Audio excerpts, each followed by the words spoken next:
Está começando mais uma edição da Reflexão Diária da Escola Bíblica Dominical. Prepare o seu coração e permita que o Espírito Santo fale com você. Reflexão Diária. Eu, você, todos juntos na EBD. Muito bem, eu quero saudar a todos com a paz do Senhor. Estamos aqui para trazer mais uma reflexão bíblica da lição de número 6 para 8 de fevereiro de 2026, que tem como tema o Filho como o Verbo de Deus. O textuário está em João capítulo 1, versículo 14, que diz: "E o Verbo se fez carne e habitou entre nós, e vimos a sua glória, como a glória do unigênito do Pai, cheio de graça e de verdade." A verdade prática diz: Jesus Cristo, o Verbo eterno, é a revelação plena e visível de Deus ao mundo, manifestando graça, verdade e a glória do Pai.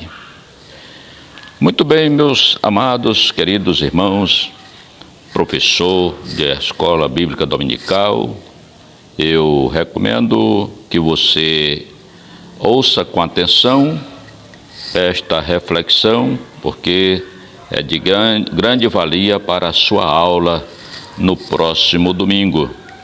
E recomendo, inclusive, que você possa assistir os outros áudios que nós já gravamos e durante a semana o que nós vamos estar postando para esta aula de domingo, né?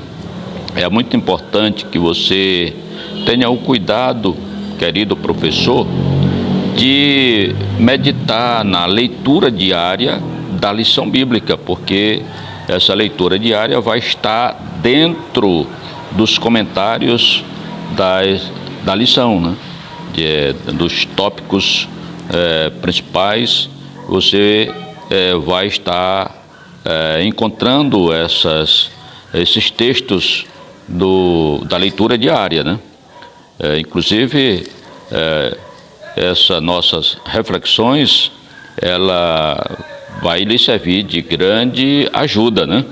Para você dar uma boa aula. Basta entender os comentários, né? Então, na leitura de hoje, está no livro de Êxodo, no capítulo 25, versículo 8 a 9, que tem como epígrafe: Deus habita entre o povo. Pois bem, Êxodo 25, versículo 8 a 9 diz: "E me farão um santuário para que eu habite no meio deles, conforme a tudo o que eu te mostrar, para modelo do tabernáculo e para modelo de todos os seus móveis, assim mesmo o fareis." Meus queridos irmãos e amigos, a todos que nos ouvem, este trecho inaugura uma das revelações mais sublimes do Antigo Testamento. O Deus transcendente, santo e infinito decide manifestar sua presença no meio do seu povo. Ele não apenas governa Israel à distância, mas estabelece uma habitação simbólica e sacramental entre eles. O texto contém profundas implicações teológicas, redentivas e tipológicas que apontam para a plenitude da revelação em Cristo Jesus. Porque, veja bem, tudo no Antigo Testamento aponta para Jesus. Primeiro, a iniciativa graciosa da presença divina. Veja aí, a ordem começa com uma declaração imperativa: "E me farão um santuário." Não é o povo que sugere um lugar para Deus habitar, é o próprio Deus que toma a iniciativa. Esse princípio, meus amados, revela que toda comunhão entre Deus e o homem nasce da graça divina e não do esforço humano. Após a queda, a humanidade foi separada da presença imediata de Deus, conforme nos diz lá em Gênesis 3:24, né? O tabernáculo surge como resposta divina ao problema da separação causada pelo pecado.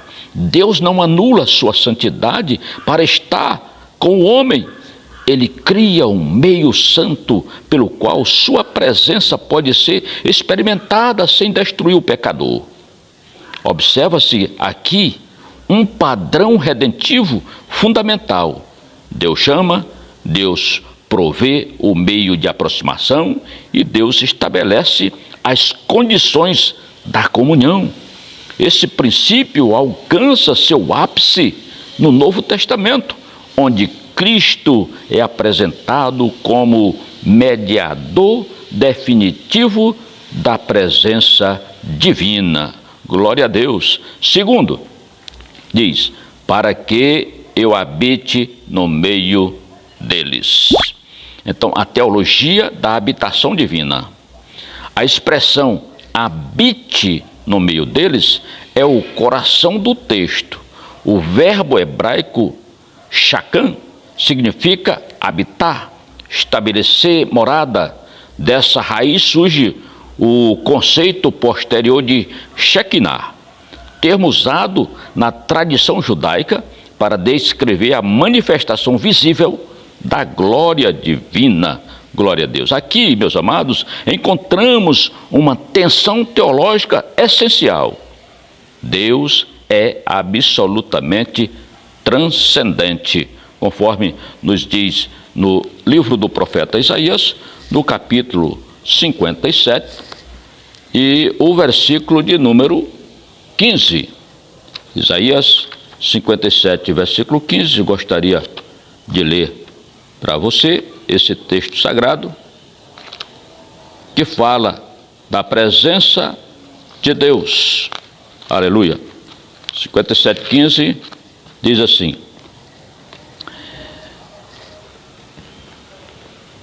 porque assim diz o alto e o sublime, que habita na eternidade, e cujo nome é santo. Em um alto e santo lugar habito, e também com o contrito e abatido de espírito, para vivificar o espírito dos abatidos e para vivificar o coração dos contritos. Então, observe que Deus, Ele é absolutamente transcendente. E agora Deus escolhe ser imanente e próximo do seu povo. Glória a Deus. O tabernáculo simboliza que Deus não deseja apenas ser adorado, mas também relacionar-se com seu povo de forma pactual. Essa habitação não era apenas espacial, mas relacional e espiritual. O tabernáculo representava, primeiro, a presença governadora de Deus; segundo, a presença santificadora de Deus; e terceiro, a presença reconciliadora de Deus.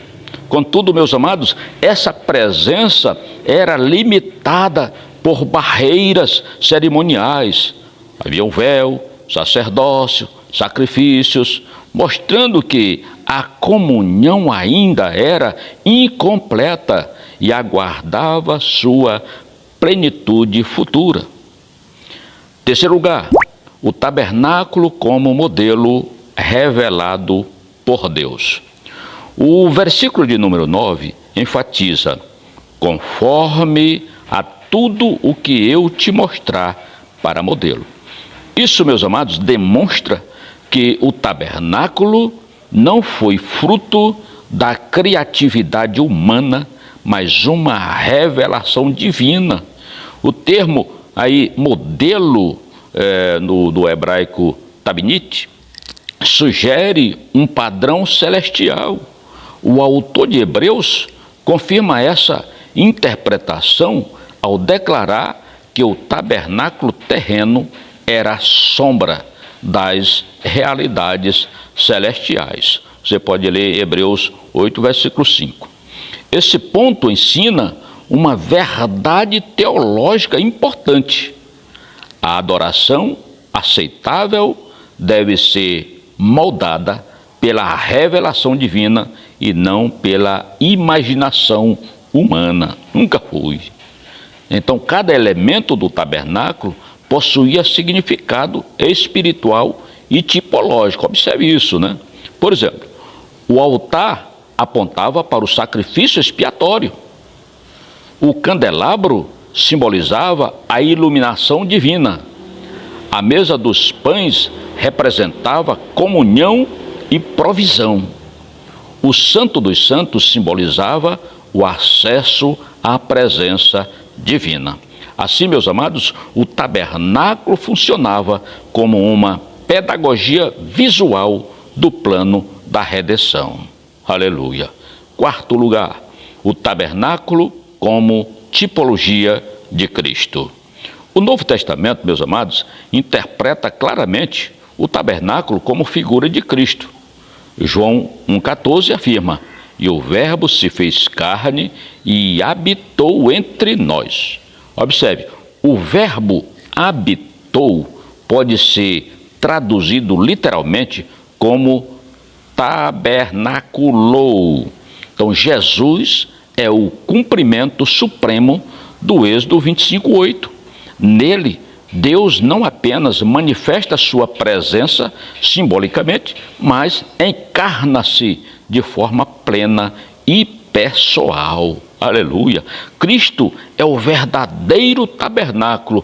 Por quê? Porque ele revela perfeitamente a glória de Deus, ele remove as barreiras entre Deus e o homem, e ele é simultaneamente sacerdote, sacrifício e santuário. Aleluia!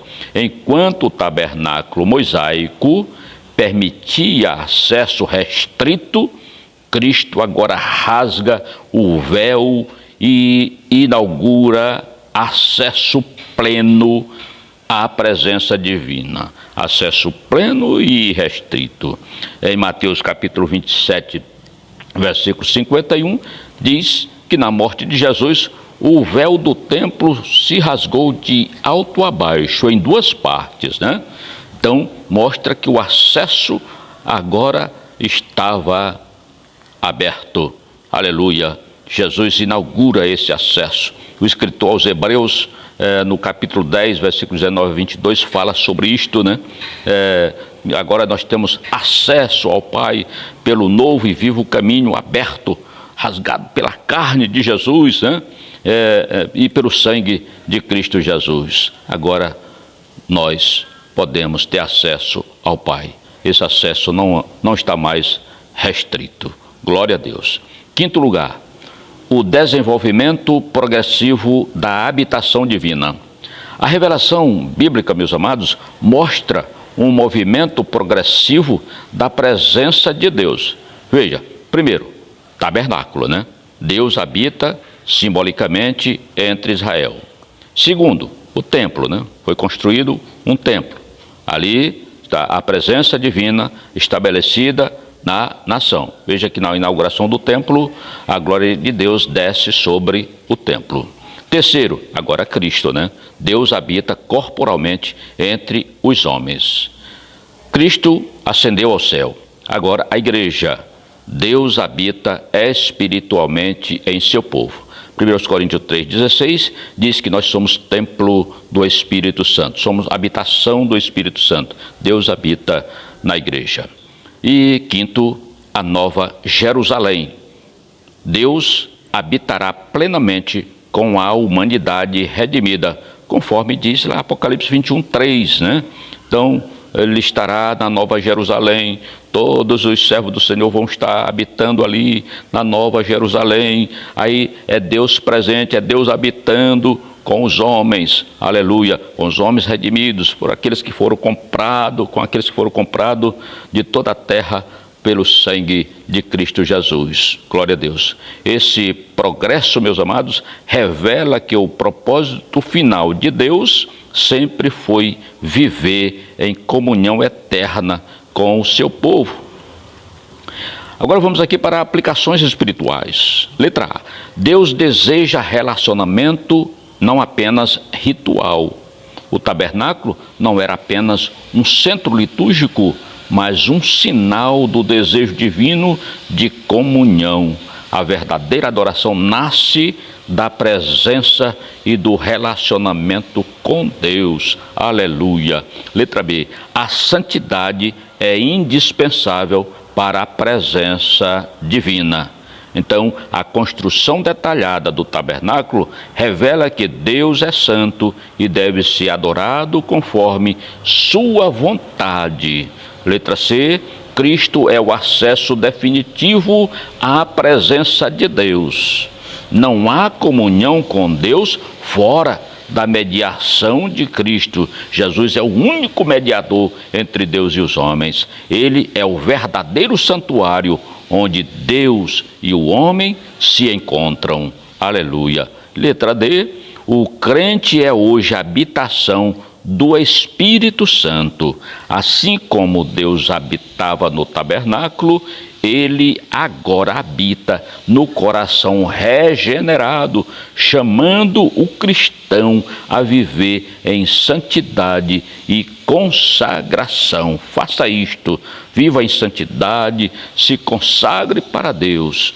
É isso que Deus quer, e então ele habitará na sua vida. Aleluia. Portanto, meus amados, Êxodo capítulo 25, versículo 8 e 9, revela o coração redentor de Deus. Ele deseja habitar entre seu povo. O tabernáculo foi uma antecipação visível dessa realidade, apontando profeticamente para Cristo, o verdadeiro santuário, onde Deus e a humanidade são reconciliados. Aleluia. Então, a mensagem central, meus amados, do texto é profundamente consoladora. O Deus Santo não permanece distante. Ele se aproxima, estabelece morada e conduz seu povo à comunhão eterna, desde o deserto até a nova Jerusalém. Aleluia. A história da redenção pode ser resumida nesta verdade gloriosa: Deus quer habitar com aqueles que Ele redime. Glória a Jesus. Deus em Cristo nos abençoe. Deus abençoe a sua família. Deus abençoe a sua casa. E você, querido professor, tenha uma boa aula. Que Deus te use poderosamente nesta aula. A graça do Senhor Jesus Cristo, o amor de Deus nosso Pai e a comunhão do Espírito Santo seja com todos nós, hoje e para todos sempre. Amém. E até o próximo, se Deus quiser. Encerramos mais um momento especial da nossa reflexão diária EBD. Que a palavra de hoje continue ecoando no seu coração.